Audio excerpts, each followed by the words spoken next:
आप हमेशा कहते हो कि every business is real estate. या every business is real estate. किसी ने हॉस्पिटल बनाना है, किसी ने स्कूल बनाना है, किसी ने बुटीक खोलना है, ultimately they come to real estate.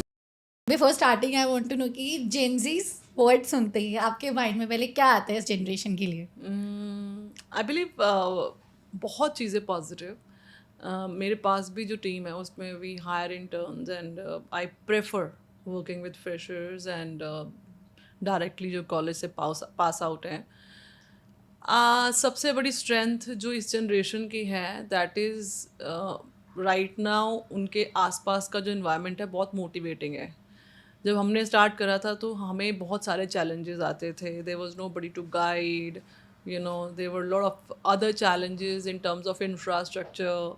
आज के टाइम पे इतने सारे चैनल्स हैं आपको गाइड करने के लिए, अकेडमीज़ हैं जो आपको करियर काउंसलिंग देती हैं एंड ऑब्वियसली ऑनलाइन कोर्सेज हैं, आप घर बैठे कर सकते हैं. तो ये इनकी स्ट्रेंथ है. And we also have influencers teaching real estate on you have Instagram. Lot of podcast जो फ्री में इतनी इन्फॉर्मेशन मिल जाती है. True. And that is the best thing. और उनके पास ये एडवांटेज है. And to I believe they have startups वाला जो कॉन्सेप्ट इतना एग्रेसिव हुआ है, इससे पता ये चलता है कि बड़े रिस्क टेकिंग जनरेशन है. कैलकुलेटिव रिस्क्स नहीं, बट ऑब्वियसली आप impulsive decisions sometimes they play very well. तो जो हमारी जनरेशन्स रही हैं, हम बड़ा कैलकुलेटिव रिस्क में प्ले करा है. तो ये चीज़ उनके साथ एडवांटेज है. या ठीक है, तो आज हम इन्हीं के रिस्क को देखते हुए मैम से क्वेश्चंस पूछेंगे आपके करियर से रिलेटेड. सबसे पहला क्वेश्चन है कि जो आज के जेनजीज हैं इनके लिए रियल एस्टेट इंडस्ट्री कैसे एक प्रॉमिसिंग करियर बन सकता है और कैसे इस फील्ड में ये एंटर कर सकते हैं?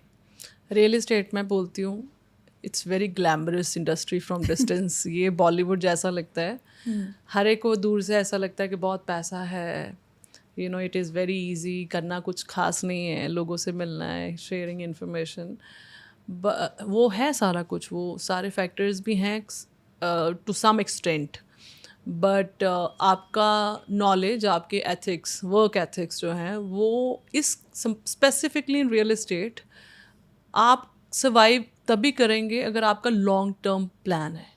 जो शॉर्ट टर्म प्लान्स में और when where you are playing with work ethics, आप क्लाइंट्स को मिसगाइड कर रहे हो या खुद ऐसी चीज़ों में इन्वेस्टमेंट्स या ऐसे चीज़ों में अपना ब्रांड यूज़ कर रहे हो जो बहुत ऑथेंटिकली नहीं प्लान की गई हैं, तो you can lose a lot for future. You should plan from day one कि आप एक ऐसा ब्रांड बिल्ड करें, आप अपनी पोजीशनिंग ऐसी करें जो लॉन्ग टर्म में लोग आपकी रेपुटेशन के साथ आएँ, बिकॉज ये काम चलता ही रेपुटेशन से है. राइट. तो इसमें जो रियल इस्टेट है, as I mention that it is very glamorous from distance. आपने नॉलेज गेन करनी है, आप एक अच्छा मेंटोर, आप एक अच्छा now there are online courses available, those can train you for technicalities of the trade. And offline भी हैं कोर्सेज जो आप करके आप you can be certified real estate professional and obviously internships with good companies. तो वो एक entry point आपका बहुत सॉलिड होना चाहिए. आप किसको फॉलो करें एज अ मेंटर, वो that is your strongest decision, जहाँ पर आप you're paving your way towards real estate success. तो ट्रेड बहुत आई बिलीव द बोरिंग नहीं है. जो मैंने फील करा है, मैं ट्रैवल करती रही हूँ, I have travelled the world, worked in different countries. Sky is the limit. Sky is the limit. मतलब आप हर वो जो चीज़, आप कोई रिलीजियस वे नहीं है काम करने का, एक सिर्फ एथिकल जो अप्रोच है आप उसको फॉलो करें and you can try any non religious जो पुराने ट्रेडिशन चल रहे हैं रियल एस्टेट के काम के. आप ज़रूरी नहीं है आपने सेम अप्रोच रखनी है. आप एक फ्रेश अप्रोच के साथ काम कर सकते हैं. रादर हमारे काम में सबसे ज़्यादा बोला जाता थिंक आउट ऑफ बॉक्स. जो नए आइडियाज़ हैं यहाँ पर इस ट्रेड में बहुत वेलकम किए जाते हैं. और again you are giving low people happiness. आप एक इमोशनल ट्रेड में हो जहाँ पर आप एक्सचेंज जो हो रहा है आपकी सर्विस का, आप किसी को घर दे रहे हो, किसी की इन्वेस्टमेंट्स करवा रहे हो, तो उनके लिए वो बहुत बड़ी चीज़ है. तो जब आप ऐसे काम में होते हो तो आपके रिश्ते क्लाइंट के साथ फैमिली जैसे फ्रेंड्स जैसे बनने शुरू हो जाते हैं. दैट अगेन डिपेंड्स कि आपकी personality introvert extrovert you need to be very balanced. Specifically to the girls you have to be very balance. आप ना तो अपने आप को ऐसा दिखा सकते हो कि जी I am not comfortable talking to you beyond work. Sometimes you have to ask them about the family, their background, their education, their taste, and obviously likewise you're asking them, you have to share yours also. तभी एक conversation होती है. तो ये वाला एक personality develop करना है. And दूसरा है टेक्निकलिटीज़ को आप विद टाइम ही ऑब्वियसली जब आप ट्रेड में आते तो उसमें उसको समझने में टाइम लगता है. तो उतना पेशेंट आपको रहना चाहिए और लॉन्ग टर्म प्लान्स के साथ एंटर करो रियल एस्टेट में. Sky is the limit. Got it. अभी लास्ट पॉडकास्ट में आपने बताया कि बहुत रेयर होता है कि लोग रियल एस्टेट में खुश होते हैं. बहुत ज़्यादा लोगों की है ऐसे कि जो खुश नहीं होते. तो जो जेनजीज हैं हमारे, they always go with the flow. तो उनके लिए आप इस चीज़ में क्या एक वो देना चाहोगे ना कि सीख टाइप? प्रेशर बहुत रहता है.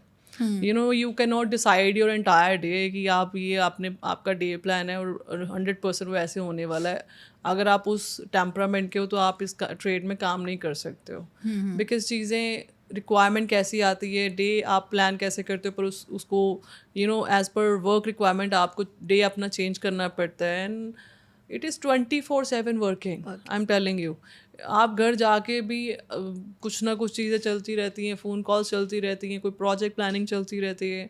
सो ये है ट्रेड जिसमें प्रेशर बहुत हो. प्रेशर मैनेज करना आना चाहिए. लोग खुश रहते हैं नहीं रहते हैं, that is again there approach. अगर आप प्रेशर मैनेज कर सकते हो, हम कर सकते हैं. तो हम ऐसा तो नहीं मैं बोलूँगी मैं दुखी, मैं तो बहुत खुश हूँ. ओके. तो 24 आवर्स का काम होता है और जो हमारे जेंसीज को वर्क लाइफ बैलेंस चाहिए होता है. वर्क लाइफ बैलेंस हमने तो कभी सुना ही नहीं है. And I don't believe in that idea. I believe till you are 40-45 आपको अपने आप को इस्टेब्लिश करना होता है. एंड उस इस्टेब्लिशमेंट के लिए ऑब्वियसली आप काम ऐसा चूज़ करें जिसमें आपका फ़न, इंजॉयमेंट, आपका टेम्परामेंट, आपकी लाइफ के गोल सारे मैच होते हैं. आपको फ्रेंड्स भी उसी ट्रेड में मिल जाएं जैसे हम करते हैं. राइट. हम स्टाफ के अपनी टीम के साथ या अपने क्लाइंट्स के साथ ही हम वी ट्राई कि हम वो अपना एक जो रिफ्रेशमेंट भी है, lunch dinners party, so we try कि वो इकट्ठा एक ग्रुप्स के साथ हम प्लान कर लेते हैं. That is work also and then fun also. So वो थोड़ा सा मैनेज अगर आप करना सीख जाओ तो फिर तो कोई प्रॉब्लम नहीं है. यहाँ पर वो वाला फंडा नहीं मिलेगा आपको, इस ट्रेड में तो नहीं पॉसिबल.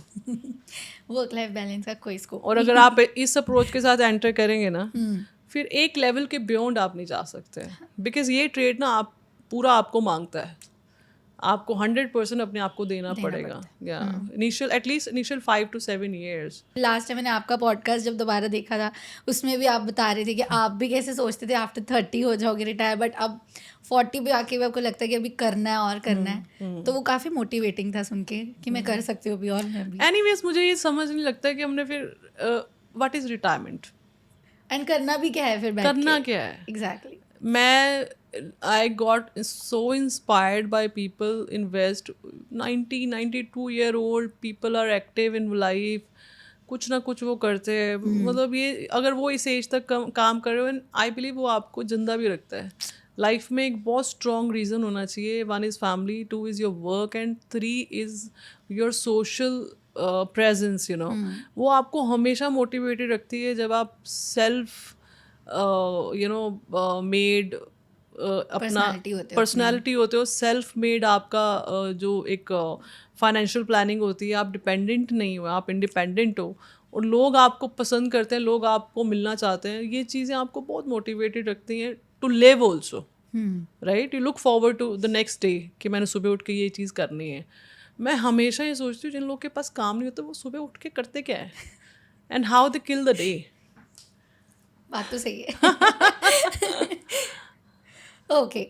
तो अभी रियल एस्टेट के बारे में ये भी बहुत लोग सोचते हैं कि इट इज़ लिमिटेड टू सिर्फ प्रॉपर्टी डीलिंग, बट आप इसमें और ऑप्शंस थोड़े बताओ कि इंडस्ट्री में क्या क्या और कर सकते हैं कि सिर्फ प्रॉपर्टी डीलिंग तक ही लिमिटेड नहीं है ये. नहीं, इसमें तो बहुत कुछ आता है. Real estate is I believe पूरी दुनिया में इससे मैंने I have travelled the world, इससे ऊपर मुझे ट्रेड नहीं मिला है। आप सेलिंग और बाइंग के अलावा लैंड एक्विजिशन, लीगल टर्म्स, फिर उसकी planning, architectural meetings and then contractors, बहुत बड़ा प्रोसेस है और एक बहुत लंबा चौड़ा सिस्टम है जिसके साथ आप लेके चलते हो, और वो कंप्लीशन तक चीज़ 0 से 10 होने तक का एक जो प्रोसेस है उसमें आपको hundreds of people you have to manage.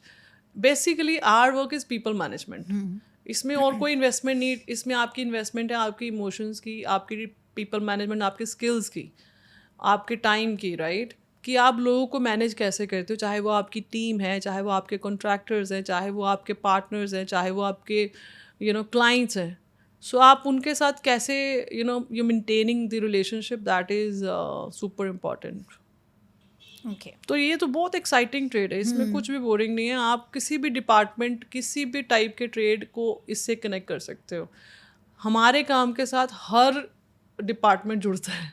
आप हमेशा कहते हो कि एवरी बिजनेस इज रियलिस्टिक। या every business is real estate. किसी ने हॉस्पिटल बनाना है, किसी ने स्कूल बनाना है, किसी ने बुटीक खोलना है, they ultimately they come to real estate category only.